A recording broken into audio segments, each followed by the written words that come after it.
ഒറ്റനോട്ടത്തിൽ ഒന്നും അത്ര ശുഭമല്ലെന്ന് തോന്നാവുന്ന ഒരു രാത്രി കൂടിയായിരുന്നു അത്.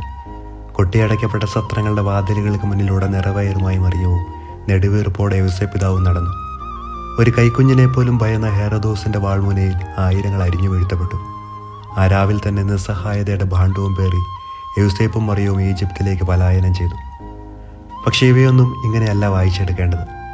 എത്ര സത്രങ്ങളുടെ വാതിലുകൾ കൊട്ടിയടച്ചാലും, എത്ര സൈന്യത്തെ കൈനിറയെ ആയുധങ്ങളുമായി പറഞ്ഞയച്ചാലും ദൈവത്തിൻ്റെ ഇഷ്ടം ഈ ഭൂമിയിൽ നിറവേറ്റപ്പെടും എന്ന് നമ്മൾ ചൊല്ലുന്ന ആ പ്രാർത്ഥനയിൽ ഒരു വരി പോലും അതല്ലേ, അങ്ങയുടെ ഇഷ്ടം സ്വർഗത്തിലെ പോലെ ഭൂമിയിലുമാകണം. അങ്ങനെയെങ്കിൽ ക്രിസ്തുമസ് നമ്മെ പഠിപ്പിക്കുന്ന മനോഹരമായ പാഠങ്ങളിലൊന്ന് ഇതാണ്: നമ്മുടെയൊക്കെ ജീവിതത്തിൽ ദൈവത്തിൻ്റെ ഇഷ്ടം നിറവേറ്റപ്പെടും. ദിശ തെറ്റി നിൽക്കുമ്പോൾ വഴി തെളിക്കാനായിട്ട് ഒരു താരകമെങ്കിലും തെളിയും. നിന്റെ ഇല്ലായ്മയുടെ പുൽക്കൂട്ടിലും രാജാക്കന്മാരെ അവിടുന്ന് വിരുന്നിനിരുത്തും. തോളിലെ ചിറകില്ലെങ്കിലും നിന്റെ സ്വപ്നങ്ങൾക്ക് ചിറക് പകരുന്ന മാലാഖമാര് വരിക തന്നെ ചെയ്യും.